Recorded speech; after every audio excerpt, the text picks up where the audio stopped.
Gina, for that generous introduction. As I hope most of you in this room already know, Gina is the most talented actress, the fiercest activist, the kindest heart, the most brilliant mind, and she's also a director and a boxer, so just keep watching her. She's the best. Tiffany, Emma, Regina, Lena, I would be humbled just to shake your hands, not to mention share this honor and this stage with you. I admire each of you so, so deeply. Thank you for the work that you do and that you're exposing us to more today. And to Emma in particular, your courage at your age after such a traumatic moment to have done what you and your peers have done has given me and given all of us hope for the future, that one day I can drop my kid off at school without imagining the possibility of the nightmare that you and way too many kids have experienced in this country. So thank you so much, personally. So, how are you all doing? Are you tired? I am so tired. Oh my God, my son asked me the other day why it looked like I'd been wearing goggles. I was like, baby, Kavanaugh, I don't sleep, okay. Anyway, it's been a rough couple weeks, but we've also had an incredible week at Time's Up, the organization I'm here to talk about, because this week we welcomed our first president and CEO, Lisa Borders.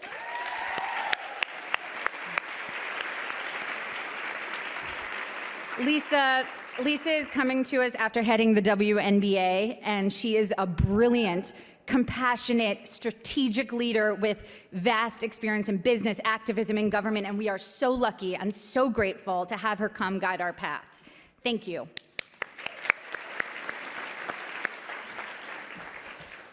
So I came to the first Time's Up meeting almost exactly 1 year ago after the shattering reports by Megan Twohey, Jodi Kantor, and Ronan Farrow were published about Harvey Weinstein. I had heard the stories, of course, about Harvey, like we all had, but was horrified to learn the extent of his abuse. However, the part of the story I had never considered before was how many women were forcibly removed from our industry because of his retaliatory behavior. The articles in the New York Times and the New Yorker, as you all know, detailed his active character assassination of the women he assaulted, telling directors that the actresses he had abused were difficult or crazy and not to work with them. Harvey's lawyer, David Boyce, signed contracts with spy firms to surveil the women who reported his crime to try to make them out as whores and track their movements.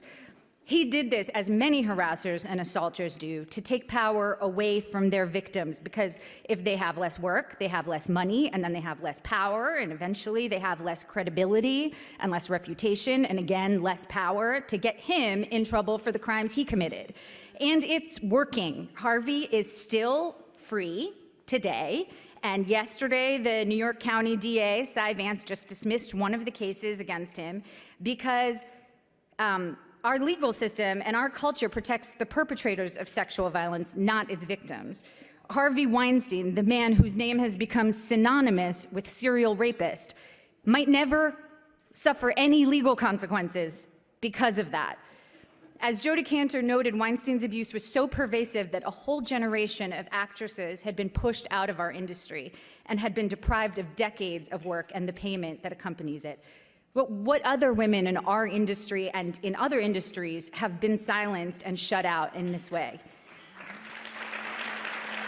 I had always wondered why there was still unequal representation in nearly every industry, and particularly in positions of leadership and power, when graduate schools have been consistently enrolling equal amounts of men and women. I wondered, why do women graduate 50-50 from law schools, and yet they make up only 20% of law firm partnerships? Why do women graduate 50-50 from all business schools and yet make up only 10.6% of the Fortune 500 boards and 4.8% of Fortune 500 CEOs? Or in our industry, women are graduating 50-50 from film schools and only 11% of the top 250 films last year were directed by women. So there's this theory that a lot of people say that women drop out of the workforce to focus on motherhood, or because the workplace isn't conducive enough to rearing children. And I used to believe that explanation, but it always seemed suspicious. Like, A woman spends hundreds of thousands of dollars on law school and all the time and hard work to graduate and all the hours and stress to pass the bar, and then works for years at a law firm and then gives up her 6 or 7 figure job that she loves and has invested so much time into because she never considered she might need to find childcare for her kid, and a woman who can probably easily afford childcare. It was confusing, but I bought it because, well, I don't know, I'm a sheep. But now I want to dispel that myth. First of all, there are too many women who either don't choose to have children, do not yet have children, or have grown children to account for the gaping lack of women in leadership positions in almost every industry. Second, there are many professions that might be considered incompatible with motherhood that are nearly all female. Like, think about gynecology.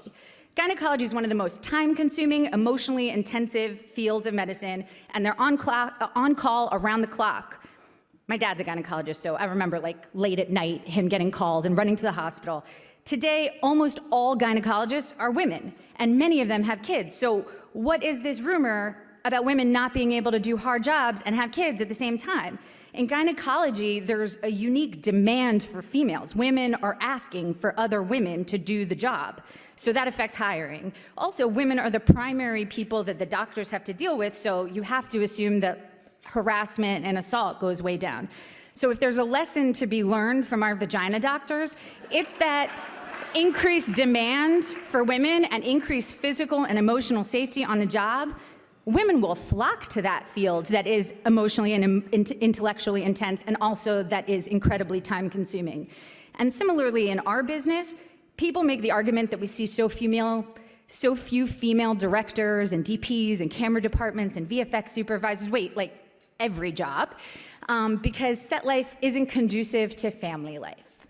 Well, what about the hair and makeup and wardrobe departments? They're like entirely female, and they figure out how to work on movies and TV shows and take care of their families if they have chosen to have families. So it's much more likely for a woman to stay in a job for her children than to leave for her children. Consider all the women in the restaurant industry or domestic workers who sometimes work many jobs at once in order to support their kids. So let's stop saying that women are choosing to drop out of the workforce because of their families. That's wrong. It's wrong.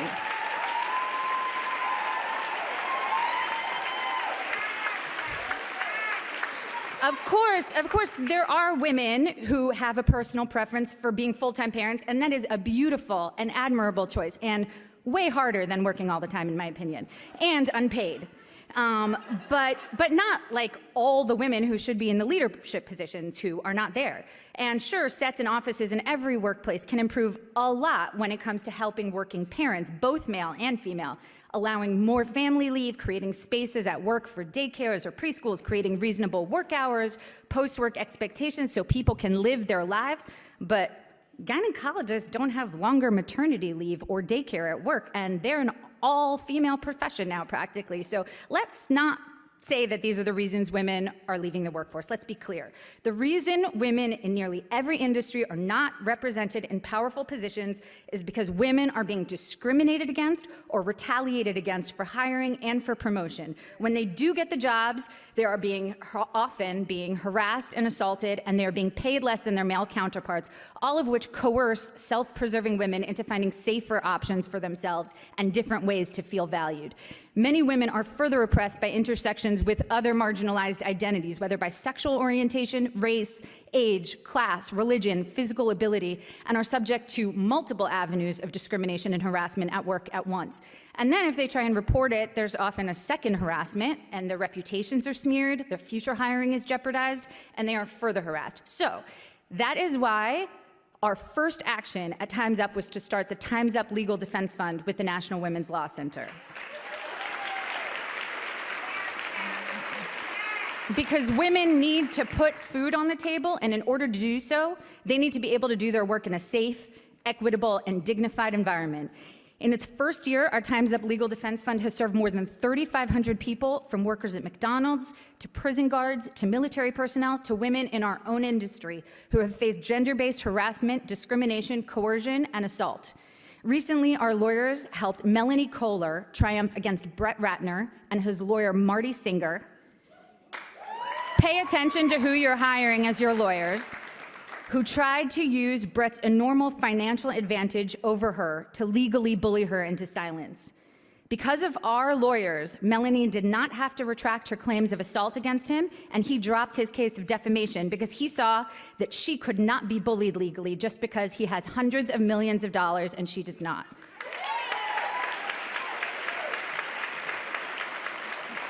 At Time's Up, we want all people, men, women, and those who identify as neither and both, to lead the charge to make hiring more fair, make wages more equitable, and make the workplace environment safe and dignified for all. We now have Time's Up chapters in tech, in finance, in advertising, in journalism, in medicine, and we have sister organizations among restaurant workers, domestic workers, and farm workers who organized far before we did. We are thousands of women across multiple industries internationally joining together to make the same demands of the world. So what can you do? First, money. You can give or you can raise money for the Legal Defense Fund. Second, gather. Meet with other women and see what changes you want to make. Through Time's Up or On Your Own, gathering has been the central principle of what we do and has created every action we have taken. Third, listen. If any group you're in has people who only look like you, change that group. It's an awakening experience to hear from women who have different experiences of marginalization. Fourth, demand. The women in this room are the most powerful women in our industry. All you in this room have the power to negotiate for equal pay, or grant equal pay, or popularize equal pay in our culture. Be embarrassed if everyone in your workplace looks like you. Pay attention to physical ability, age, race, sexual orientation, gender identity, and make sure you've got all kinds of experiences represented. Fifth, gossip well. Stop the rhetoric that a woman is crazy or difficult. If a man says to you that a woman is crazy or difficult, ask him, what bad thing did you do to her?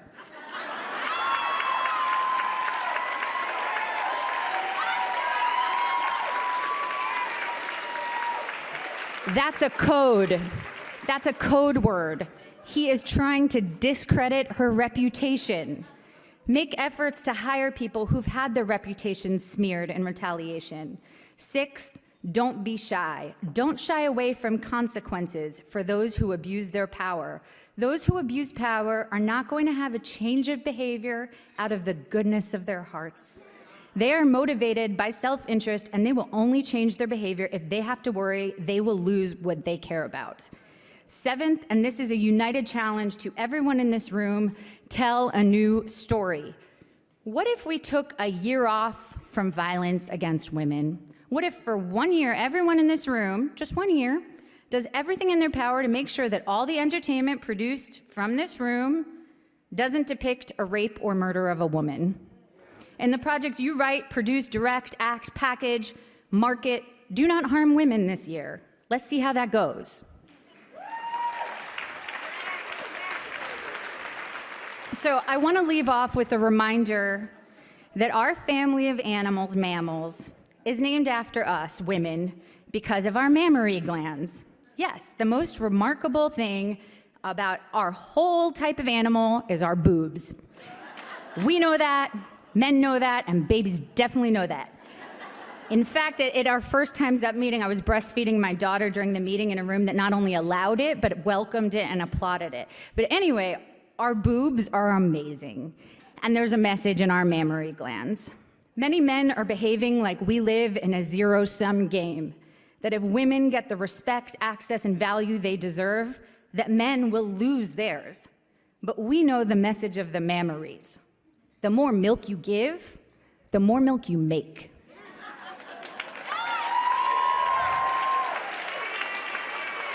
The more love you give, the more love you have. And the same can be said of fire. When you light someone else's torch with your own, you don't lose your fire, you just make more light and more heat. So my last challenge to everyone in this room is to spread your fire. Use your fire to light other women's torches and make more light and more heat for all of us. If every powerful woman in this room pledges to hire 3 women in jobs this year that women don't usually get, directors, cinematographers, VFX supervisors, composers, stunt coordinators, board members, I mean, like, all the jobs are jobs that women don't usually get. Just pick 3 jobs that you get to choose and light a woman's torch. That light will multiply and the heat will intensify for all of us. You all pledge with me. Love you.